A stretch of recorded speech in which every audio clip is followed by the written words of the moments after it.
If every vehicle you sell saves $100 in production costs, and you sell 2 million vehicles a year, you have just created 200 million USD in profit without inventing anything, without innovating simply by removing one item. The spare tire, once a symbol of safety for over a century, has become a casualty of this logic. Automakers no longer see it as a mechanical component, but as a silent cost line that slows profit growth. And from an accounting perspective, they are right. 20 kilograms of material, $100 in manufacturing cost, billions of kilometers in transport, billions of liters of fuel. Everything collapses into a single number, a zero. 3% margin. In an industry worth 86 trillion USD. Lean. 3% translates into billions of dollars. What matters more, however, is the mechanism behind it. When automakers remove the spare tire, they are not merely saving money, they are transferring risk directly to you. This is not a design flaw. It is an economic strategy built on absence, where what is removed generates more value than what is added. In mass production, every component has a price, but not all value comes from presence. Sometimes, the most profitable element is the one that does not exist. A typical spare tire costs around $100: steel rim, rubber, jack, tools, and a dedicated logistics process. Multiplied across millions of vehicles, this becomes an enormous expense. From an accounting standpoint, removing the spare tire reduces material costs, lowers shipping weight, cuts CO2 emissions, and simplifies assembly lines. Each small saving along the supply chain, once integrated into the system, multiplies into hundreds of millions of dollars. This is the economics of absence. A modern version of Occam's razor: remove everything that is not absolutely necessary.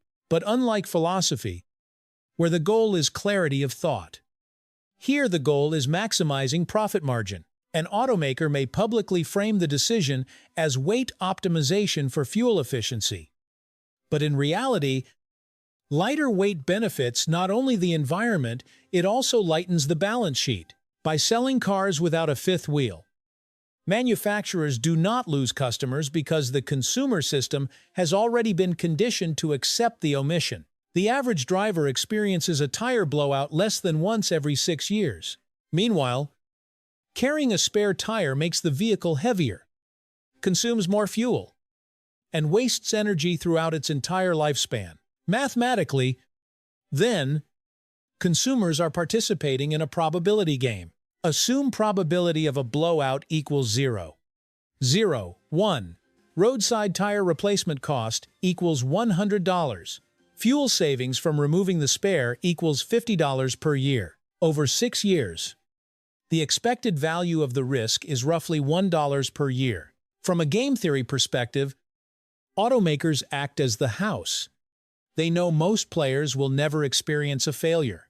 They remove the spare tire, transfer risk to the consumer, yet preserve a sense of safety by selling insurance, roadside assistance, or tire sealant kits. They do not sell a wheel, they sell the restoration of order when risk materializes. Just as the airline industry sells fewer amenities at higher prices, automakers have learned how to convert scarcity into value. In this system, the winner is not the one who offers more, but the one who makes having less feel reasonable. Yet for long-term success, profit alone is not a sufficient justification. A higher moral narrative is required, and that narrative is carbon. After the 2015 Paris Agreement, global climate alliances, such as the European Union and the United Nations Framework Convention on Climate Change, introduced carbon credit systems. Automakers must keep the average emissions of their fleets below regulated limits, exceed them, and they must buy credits from other manufacturers or pay fines. Saving 20 kilograms of material reduces approximately 60-70 kilograms of CO2 during production, plus dozens more during vehicle operation, multiplied across millions of cars. These reductions help manufacturers avoid billions of dollars in penalties.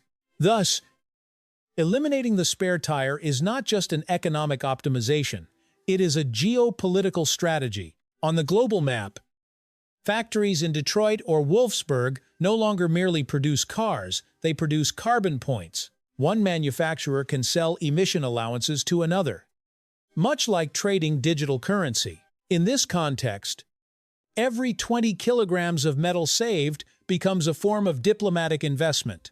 Automakers no longer compete solely on design, but on internationally certified environmental efficiency. Design decisions inside a car's trunk suddenly carry the weight of international agreements where engineers and diplomats share the same spreadsheet. Every optimization decision by manufacturers creates a void that another service is ready to fill. No spare tire. Subscribe to roadside assistance.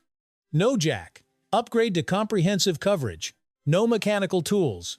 Use an app to connect to the nearest rescue service. This is the subscription economy, a system where customers no longer buy products, but buy the right to be rescued. As cars become nodes within massive service ecosystems, manufacturers no longer sell vehicles alone, they sell dependency chains. Removing the spare tire inadvertently fuels the entire aftermarket ecosystem's self-sealing tires. Roadside services. Recurring safety subscriptions. This is ecosystem lock-in, making it difficult for users to exit. Once inside, self-reliance becomes nearly impossible. In other words, you no longer own your car, you rent the right to operate it within a system. The fifth wheel disappears.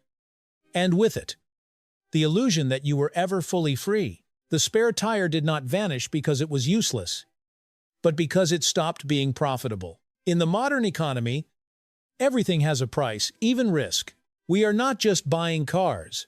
We are buying admission tickets into a global risk management system, where every convenience is measured in one-unit dependence.